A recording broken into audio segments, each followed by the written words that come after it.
ಜೈಲಾಧಿಕಾರಿ ಕೈದಿ ನಡುವೆ ಚಿಗುರಿದ ಪ್ರೇಮ. 14 ವರ್ಷ ಶಿಕ್ಷೆ ಮುಗಿಸಿ ಬಂದವನ ಕೈ ಹಿಡಿದ ಮಹಿಳಾ ಅಧಿಕಾರಿ.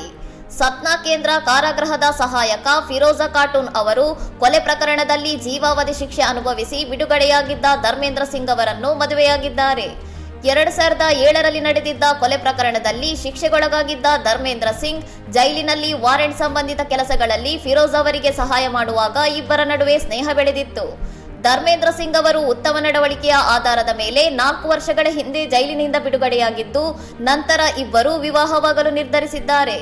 ಮೇ 5ರಂದು ಛತ್ತರ್ಪುರ ಜಿಲ್ಲೆಯಲ್ಲಿ ಹಿಂದೂ ಸಂಪ್ರದಾಯದಂತೆ ಈ ಅಂತರ್ಧರ್ಮೀಯ ವಿವಾಹ ನಡೆದಿದ್ದು, ಸಾಮಾಜಿಕ ಪರಿಶೀಲನೆಯಿಂದ ತಪ್ಪಿಸಿಕೊಳ್ಳಲು ವನ್ನು ಆಮಂತ್ರಣ ಪತ್ರದಲ್ಲಿ ಹೆಸರು ಬದಲಾಯಿಸಿಕೊಂಡಿದ್ದರು. ಫಿರೋಜ್ ಅವರ ಕುಟುಂಬದವರು ಈ ಮದುವೆಗೆ ಹಾಜರಾಗದ ಕಾರಣ ವಿಶ್ವ ಹಿಂದೂ ಪರಿಷತ್ ಮುಖಂಡರು ಹಾಗೂ ಅವರ ಪತ್ನಿ ಕನ್ಯಾದಾನ ನೆರವೇರಿಸಿಕೊಟ್ಟಿದ್ದಾರೆ. ಇನ್ನಷ್ಟು ಸುದ್ದಿಗಳಿಗಾಗಿ ನೋಡ್ತಾ ಇರಿ ಸೌರಂ ಟಿವಿ.